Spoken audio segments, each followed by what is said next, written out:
Hi, my name is Emily Roska, and I'm the Arts and Entertainment Editor here at the Loyola Phoenix.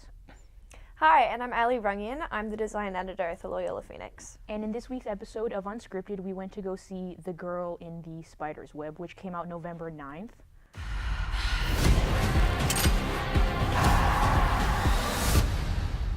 It's directed by Fede Alvarez. And it stars Claire Foy, who you probably know from The Crown, and Zveer Gudison as Mikael Blomkvist. Yeah. Yeah. And then the rest of the cast is populated by a lot of Swedish actors. Claire Foy, I would say, is the one big household name in the film, which was, surprising that she was chosen for this role because of her well-known her role on portrayal in The Crown. Yeah. Yeah, so do you want to go into the books?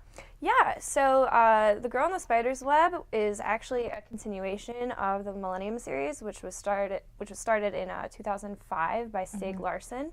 It was a trio of books that were actually released posthumously after Larsson died of a heart attack in 2004. And this book that the movie was based on, Girl in the Spider's Web, is actually also a continuation of that series, and came out years later by a different author named David Langerkrantz. And so this is an adaptation of an adaptation. Yeah, so that puts the movie in like a very unique position, Yeah. where audiences aren't only comparing the movie to the book it was written on, but the previous movie. So it came out in 2011, starring Rooney Mara and Daniel Craig, I forgot his name. So 007. Yeah, 007, and then Rooney Mara, who was lesser known at the time. She was in a few films like The Social Network, but she was a great Lisbeth. She was made to play Lisbeth. Yeah, and then on top of that, she made herself into Lisbeth. Like, she bleached her eyebrows, cut all of her hair off, pierced her nipples, did literally everything for this role. So it's kind of hard not to directly compare that character's portrayal with, this most recent one. And this one isn't even the only adaptation of it. There was actually, before the American films came out, there were 3 Swedish films that had come out that I've seen and were quite good, and they have a whole other version of Lisbeth as well. Yeah, so there's 3 Lisbeths, 3 movie directors, and 2 book authors. 2 book authors. Yeah, so there's a lot riding on this movie just because it's had such a past. It really has, and I think that it's also a sign of how beloved this series is to have so many incarnations since it was released. It's really, really sad that Larsson wasn't able to see any of it. He wasn't even able to see his first books being released. Yeah. Because, he had passed away. But he's also one of the most well-known crime authors now. Definitely, this series is definitely one of the most well-known. So it is definitely a shame. It is a shame, and he definitely also catapulted Swedish crime and Scandinavian crime novels. Some people might be familiar with Jo Nesbø. He's another Nordic author who writes about crime, and Larsson really paved the way for that whole genre. Yeah. Yeah. So The Girl in the Spider's Web is about Lisbeth. So it's based on The Girl in the Spider Web by David Langerkrantz. Yes.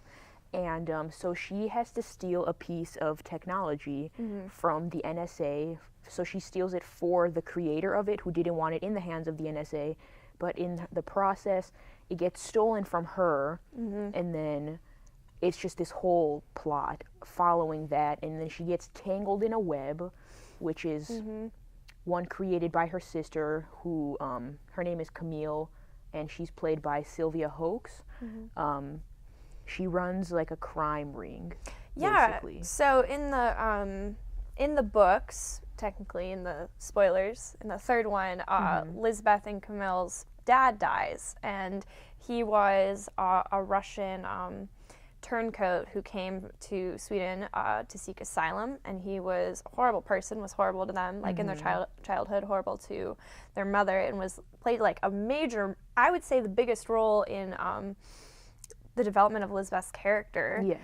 And it's I don't know, it's so central to her, and to kind of go into this film, which takes place chronologically after all of that drama happens, is kind of another one of the pitfalls of the movie, because it's hard to understand who Lizbeth is and all of this complexity between her and her sister, who ends up picking up her dad's crime ring after he dies.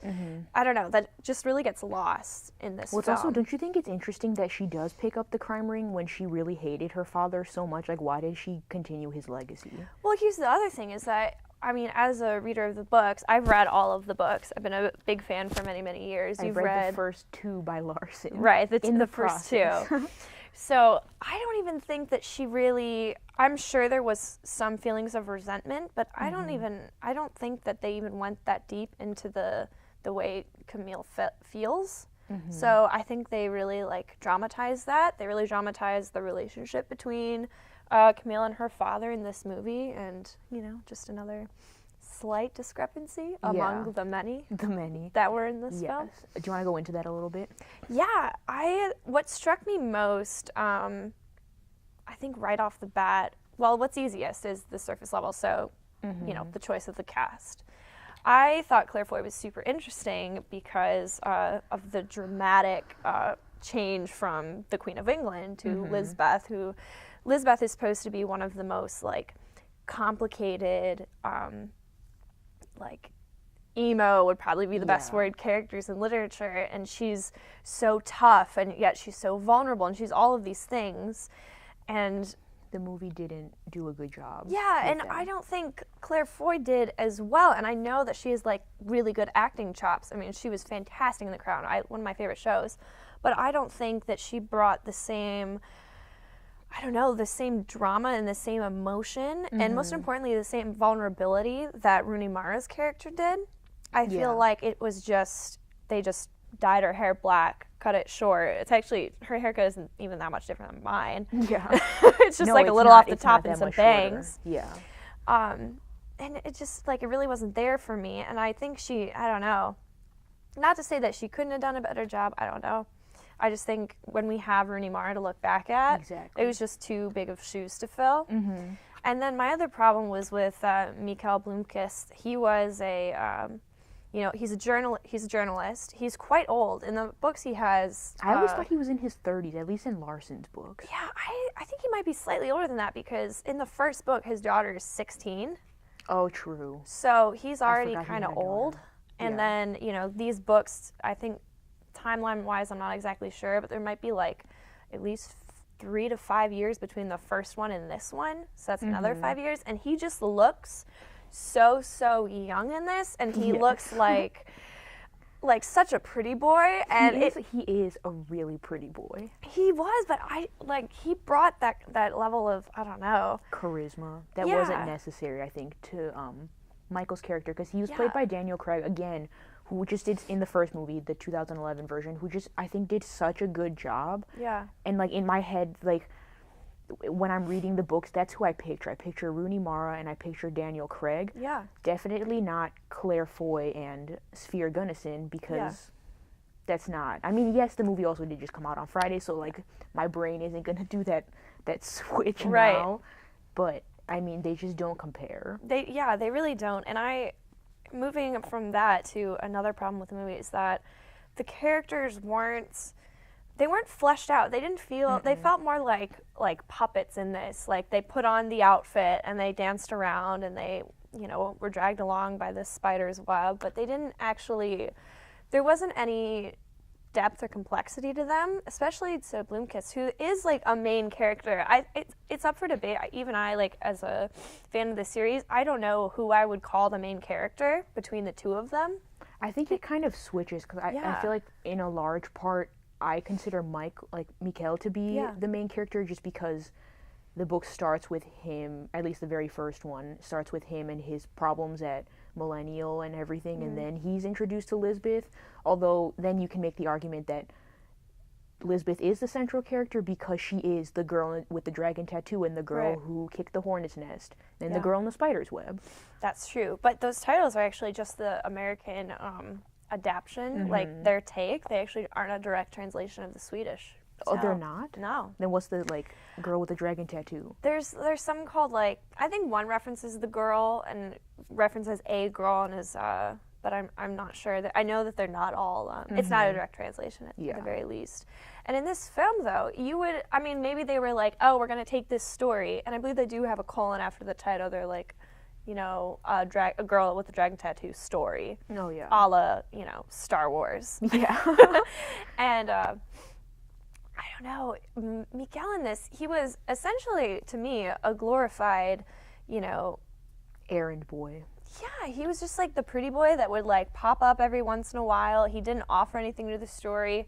There were no big revelations about his character, about Lisbeth and his past. It was just very see and say the whole time. And yeah, I was really disappointed in him in particular. Yeah, I think that was one of my problems too, because I loved their relationship in like the first movie. I mean, they have such a past, such a history together because they solved this huge crime or not crime, mystery in the very first true in the very first book. So when you're for someone, I think the main problem is that we're coming at it from an angle where we know the books, you more than me, but like we know the books, we've seen the first movie. But for someone who's never seen this movie, I think they might be satisfied, but it's just you don't understand the depth of these characters and their history, and especially between Lisbeth and Mikael, because they just have such a rich history and have gone through so much together. But in here, it's like the first time they meet, they see each other through these really cool elevators, like at different in different buildings, they're like glass elevators, and so she calls him up in the phone in his elevator. They're in separate elevators. And that's it. It's like, I need you to do me a favor. But he has no introduction. You don't really know. You don't even know that he's not the editor, but he's the...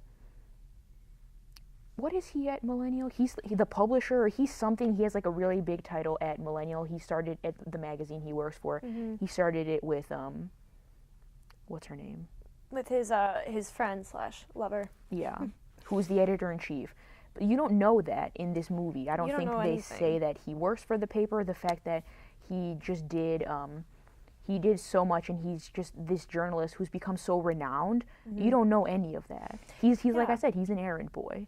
Literally an errand boy. That's a really good way to describe it. And I don't know. I think this movie falls into a pretty clean cut kind of like, I wouldn't even call it a thriller. I would call it like an action movie. Yeah. Like there's no subtlety to it. There's no, there's no really any tension because, they're like, okay, we're going to go here. We need to figure out this. And they're saying that to each other. And that's the bulk of the dialogue is just there's also explaining very little dialogue. There's very little dialogue. Yeah. And every time they like speak, it's not to like talk about themselves or to talk about others or to talk about feelings, which like, you don't technically need all of that, but there's no insight, and that's what the dialogue should be for, to give insight or to have scenes to give insight into these characters. But no, it's just like, okay, we're gonna go here, we're gonna do this, we're gonna figure this out, okay, that's so and so, this is so and so, I'm me. Like it's just like, I don't know, there's no subtlety to the whole thing. Yeah. I mean, I did jump a few times in the movie because there are a few jump scares in it. But, like, besides that, I mean, it isn't even a thriller. Because you know what's going to happen. Right. But also, I don't think they did a great job of even explaining the plot in and of itself. Is that just, like, me? Yeah, it was just like, okay, I have a thing. Oh, no, you took now it. You took it. Oh, no. Okay, come over here. We're going to take it back. I mean, that's essentially the movie. Yeah, and that's then there's just, like... kind of unnecessary. I mean, they are necessary for the book because it is a very like dark series, and I think they try to incorporate that with like the way Camille kills the one Swedish, I don't know what she is, but some high up like authority. The way she kills her, or the way at one point at the very end, Elizabeth gets sucked. She's like caught in this like garbage bag, basically like a vacuum, and she's like supposed to be suffocated by it. So you have some like elements of gore in there that just don't fit the movie as a whole. Like it fits the category of the books, and they should be in there, because I know when I watched the first one, like, it's a very dark movie and it's very psychological and there's really there's a lot of graphic scenes in the book, and then in the movie they did have some of them. Yeah, but in this one, like, you don't get that. No, you don't get like, that. As a fan of the series, like, you kind of want that. That's what it had the rated R that's the rating. I mean, appeal. it could have taken it there. they didn't even. Was rated R even necessary? I don't think they even swore. I don't think they. I don't remember why it was rated R, but there was really nothing. There's no nudity. Nothing when there graphic. is in the previous ones. Yeah. And which again is odd because a lot of these books are really centered around like sexual violence. Especially the first one, the original, the girl with the dragon tattoo. Yeah, because that's what kind of made Elizabeth who she is because of things she dealt with in her childhood and especially with her father. With her, the people that took care of her when she was young, or when she was old too. Her caretakers were abusive, and there's just none of that. It's just very clear cut in this movie. There's no really explanation of the backstory, explanation of who these people are. It's just some people thrown into a scenario, and then you watch them deuce it out for about an hour, and then you go home. And it's just so much more than that, and which is why it's disappointing to me as a fan, because I loved David Fincher's. He directed the 2011 movie. I loved that one. I thought it was very good. I really liked the Swedish ones. I have to watch them. They were really good, and they did all three like boom, boom, boom right off the bat. Like they had been out for years when the 2011 one came out. But for this one, it didn't really feel like a good representation of the books. Yeah. And which is hard to do anyway. It's hard for any book. Like I'm a huge Harry Potter fan, and I'm a huge fan of the books. And even I like get frustrated sometimes with the movies, even though like I grew up with the movies too. But I'm like, it's hard to be satisfied with a film version of your favorite book. Exactly, because you're always forced to go back and compare it to the book, and especially when it's a series that like is so like near and dear to your heart and one that you really love. It's just a real disappointment. But then again, I did not go into this theater expecting to like this movie. No, I kind of went in and I was ready to like tell you my problems with it, like exactly. right away. Which is why I wanted to be a part of this episode, is because I knew going in, I was like, Ellie's gonna have a lot of thoughts. I went in, I was like, all right, I know Claire Foy is in it. They gave her a single temporary tattoo and dyed her hair black and called it Girl with the Dragon Tattoo. She did have more tattoos. She had a single ring. She had a ring on her leg. And and I think like 3 dots. 3 dots? 3 dots in a dash.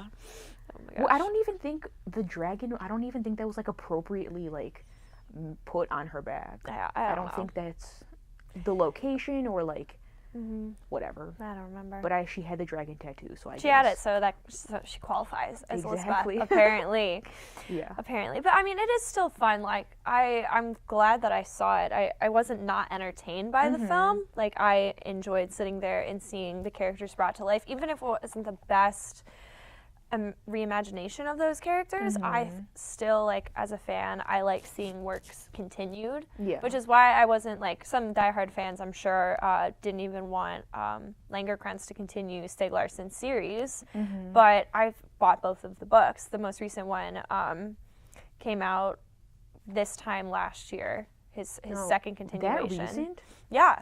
It's only been out for a year. And I read that one as well. And it's, it is different. It's written by a different author, but it's still good to see your characters like continue. I mean, there's a reason they're still making Star Wars movies, they're still making Harry Potter movies, and like trying to come out with different stories because people want it. Exactly. But it's just like, it's a double-edged sword where, they want it, but they're also going to be mad if you like, I think also it is a fault of the director, because he's the one that ultimately has the say in like how they're gonna direct the movie and how they're gonna like base it off of the book and to what extent they will and to what extent he puts his own touch on it.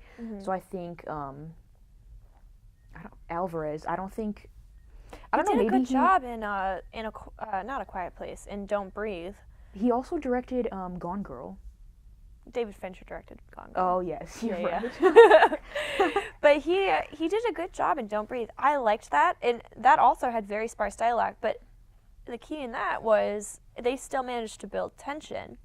You still got a feel for kind of who those characters, well, I would say specifically the main character, who she was, but it didn't really translate as well in this film. Yeah, no, exactly.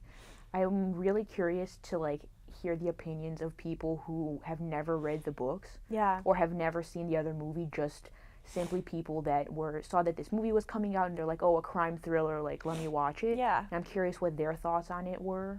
Yeah, I think if I had no prior knowledge of the series, the other movies, what have you, the authors, whatever, I still think that it did a poor job of... With the character development is where it lacks. Yeah, and just the way that they moved through the plot, through the story, I just thought it was so obvious. Like, we knew everything that was going to happen 2 scenes before it happened. Like, it really didn't, I don't know. It didn't give its audience enough credit. Yeah. You know, like, we'll get it. You know, you don't have to spell everything out. And I think I love when movies make you just wonder at the end. And the only question I had at the end was the sister...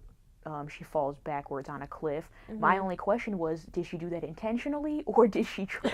And I don't think that's what you want to leave the theater wondering. You should want to wonder more about the plot or more about whatever character. But that was my question at the end. Like, was that intentional, or did she trip because she was like drugged? Yeah, I don't know. And I think that it's interesting, going back to the point that they, you know, the girl in the spider's web, like a girl with a dragon tattoo story.